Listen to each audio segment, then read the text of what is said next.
प्रशासनिक व्यवस्था उस समय पूरी तरह ठप हो गई जब राज्य भर के 500 से ज्यादा तहसीलदारों ने एक साथ हड़ताल शुरू कर दी।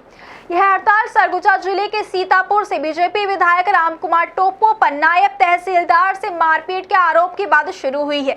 इस घटना के विरोध में तहसीलदारों ने कामकाज बंद कर विधायक की गिरफ्तारी की मांग की है। हड़ताल का असर रायपुर, रायगढ़ और सरगुजा सहित कई जिलों में साफ देखने को मिल रहा है, जहां राजस्व से जुड़े सभी काम पूरी तरह प्रभावित हो गए हैं और आम लोगों को भारी परेशानियों का सामना करना पड़ रहा है। मामला उस समय और गंभीर हो गया जब राजापुर उप तहसील के नायब तहसीलदार तुषार मनिक ने विधायक और उनके समर्थकों पर मारपीट का आरोप लगाया और उनके खिलाफ एफआईआर दर्ज कराई, जिसके बाद पुलिस ने विधायक समेत 10 लोगों पर मामला दर्ज किया। और दूसरी ओर विधायक की बहन ने भी नायब तहसीलदार पर गंभीर आरोप लगाए, जिसमें कहा गया कि अधिकारी ने फाइल फेंकी, बदसलूकी की और उन्हें दफ्तर से बाहर निकाल दिया, जिसके बाद यह पूरा विवाद शुरू हुआ और दोनों पक्षों के बीच टकराव बढ़ गया। पूरा विवाद मैनपाट के राजापुर उप तहसील कार्यालय से जुड़ा बताया जा रहा है, जहां 14 मई को सीतापुर विधायक रामकुमार टोप्पो की चचेरी बहन सीमा धनकी ने जमीन से जुड़े एक शाख शोध पत्र के लिए फाइल जमा की थी। आरोप है कि इस फाइल को लेकर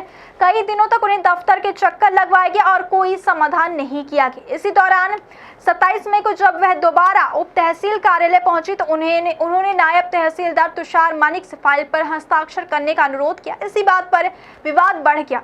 सीमा धनकी का आरोप है कि अधिकारी इस बात पर भड़क गए और उन्होंने कहा कि तुम होती कौन हो हस्ताक्षर करने वाली, और उन्हें मैनपाट जाकर हस्ताक्षर कराने की बात कही। इसके बाद उन्हें कार्यालय से बाहर जाने के लिए कहा गया, जिससे मामला और गर्मा गया।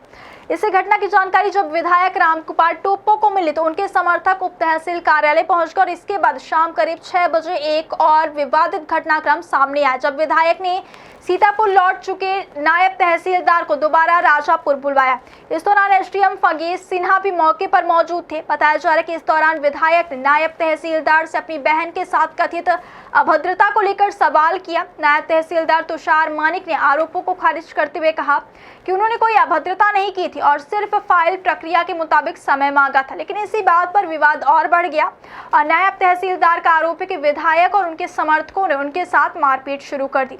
उन्होंने यह भी कहा कि विधायक ने उन्हें अलग से ले जाकर हमला किया और इस दौरान एसडीएम ने बीच बचाव कर उन्हें सुरक्षित बाहर निकाला। घटना के बाद एसडीएम फगेश सिन्हा ने स्थिति को नियंत्रित करते हुए नायब तहसीलदार को अपनी गाड़ी में बैठाकर अंबिकापुर भेज दिया। इसके बाद दोनों पक्षों ने थाने में शिकायत दर्ज कराई। विधायक और उनकी बहन सीतापुर थाने पहुंचे। नायब तहसीलदार के खिलाफ शिकायत दी गई।